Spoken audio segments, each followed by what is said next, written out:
la preuve que moi là, je suis baptisé. Qu'est-ce que ça veut dire être baptisé? C'est devenir habitation de Dieu. Le Saint-Esprit vient tabernacler en vous. Vous devenez la demeure de Dieu.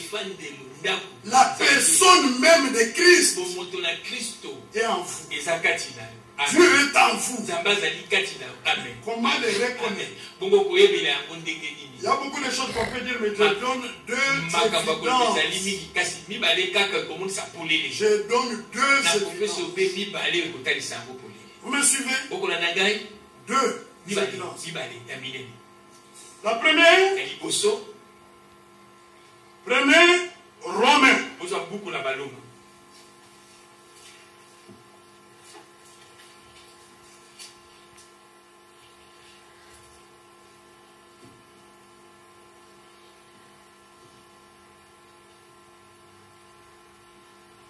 là?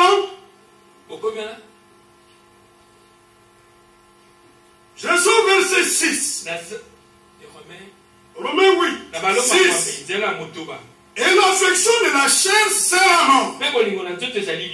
Tandis que l'affection de l'esprit, c'est la vie et la paix.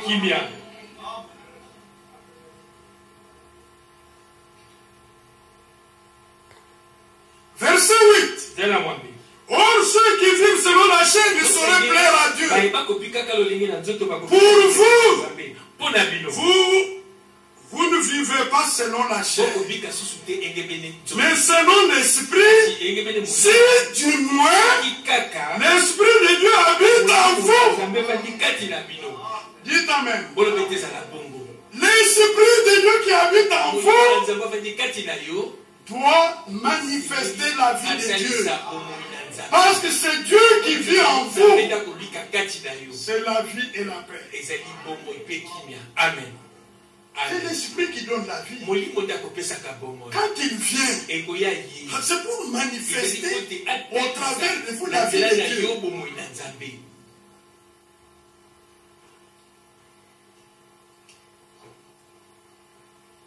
Très important.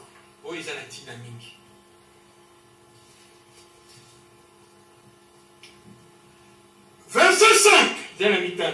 C'est en effet qui vivent selon la chair s'affectionnent au chaud de la chair. Tandis que ceux qui vivent selon l'esprit s'affectionnent au chaud de l'esprit. Si le Saint-Esprit est en vous, vous allez vous attacher aux choses de l'esprit. La parole de Dieu, la nature de Dieu, la communion de Dieu, l'amour fraternel. Voilà les choses de l'esprit. Si le Saint-Esprit est en vous, il va vous attacher à ces choses. La première évidence, c'est la vie de Dieu manifestée au travers de vous.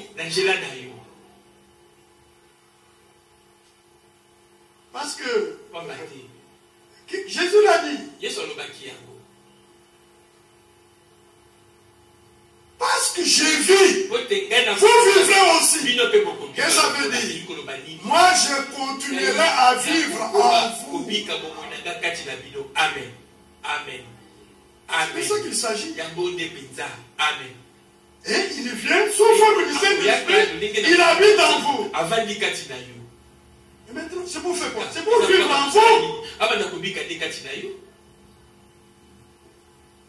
Alors quand il vit en vous, il vous conduira dans toute la vérité.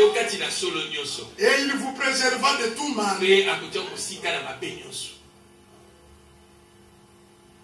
Parce que l'esprit c'est la vie. On ne va pas lire. Ézéchiel 37. Il y avait des ossements desséchés. Il dit au prophète, parle monsieur. Il a parlé, c'est révélé. Se sont ressemblés. Il a parlé. Alors, se sont levés. Mais il n'y avait pas la vie. Il dit, comment dans l'esprit que l'esprit amène la vie. Quand il a prophétisé demandant l'esprit, l'esprit est venu entrer en eux, ils s'étaient debout, c'était une grande armée. C'est la vie de Dieu. C'est Dieu qui vient vivre en vous. C'est Dieu qui vient demeurer en vous. Et vous pensez qu'il habite là sans vivre? C'était un Dieu mort? Non, c'était un Dieu vivant. Amen. Amen. Dieu évident. C'est votre attitude à l'égard de la vérité.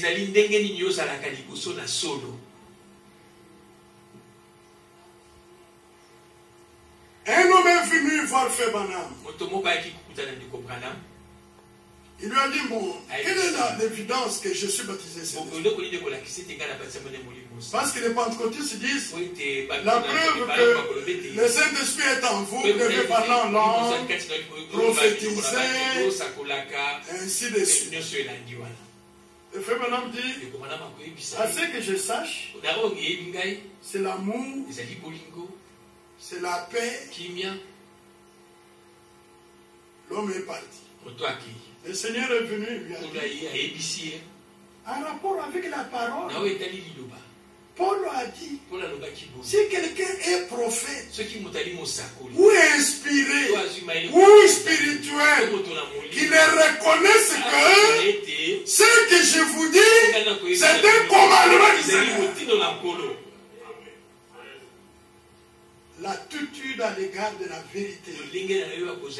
Le Saint-Esprit en vous ne régnera jamais. Amen. Le Saint-Esprit en vous dans cet âge vous fera reconnaître l'accomplissement des promesses de Dieu dans l'autre âge.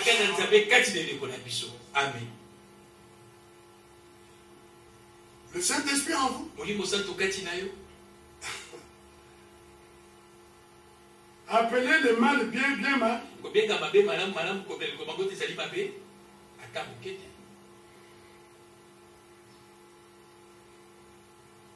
L'Esprit de Dieu reconnaîtra toujours la vérité. Et la vérité vient de la bouche de Dieu.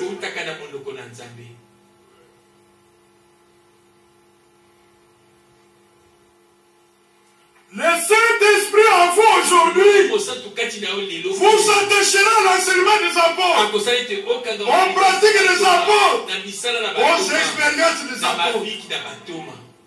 Amen. Pas un autre enseignement. Nous avons l'enseignement biblique des apôtres. Et dans cet enseignement, le Seigneur a mis des limites. N'allez pas au-delà de ce qui est écrit. Ce sont des limites, des bornes. N'allez pas au-delà. Laissez les autres aller au-delà. Mais vous demeurez dans la pure parole. J'ai beaucoup de versets que je ne peux pas encore lire. Mais à cause du temps. C'est ainsi que Pierre, 1 Pierre 4, et regardez 1 Pierre 4. En rapport avec l'attitude, votre attitude à l'égard de la vérité.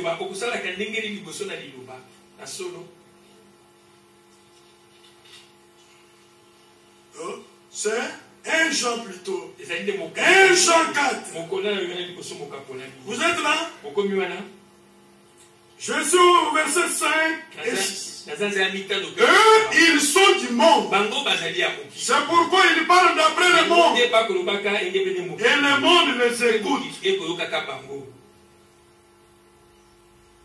C'est clair? Nous, les apôtres, nous sommes des dieux. Celui qui connaît Dieu nous écoute. Celui qui n'est pas de Dieu ne nous écoute pas. C'est par là que nous connaissons l'esprit de la vérité et l'esprit de l'erreur. Que la femme n'enseigne pas. Ne prêche pas. Ah voilà, on commence à expliquer. Non, celui qui a le vrai Saint-Esprit dira Amen. Mais la femme a beaucoup de choses à faire dans la vie. N'est-ce pas? Elle peut exercer tous les autres dons.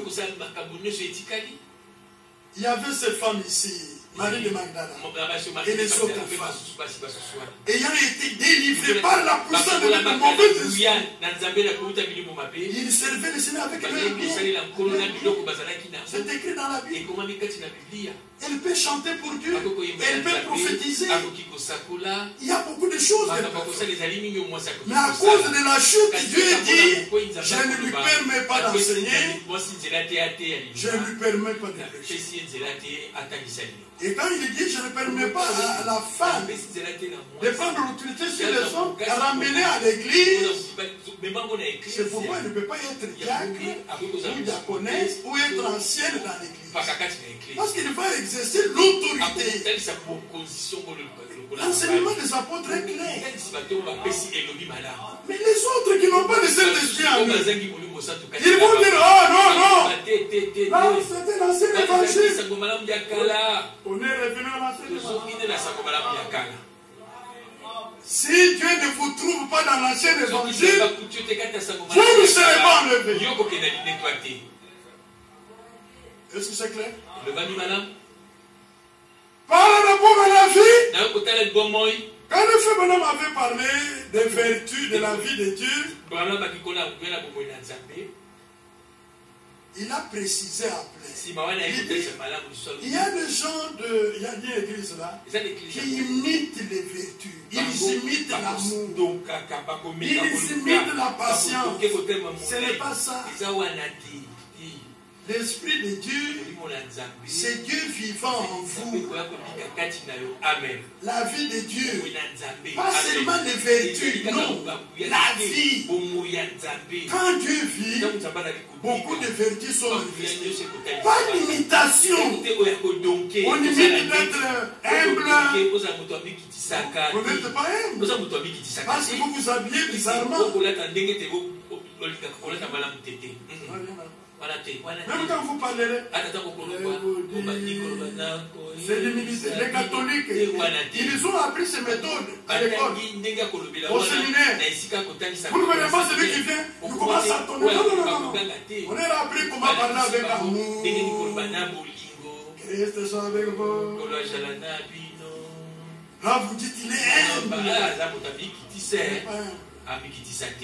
L'humble, c'est Christ en vous.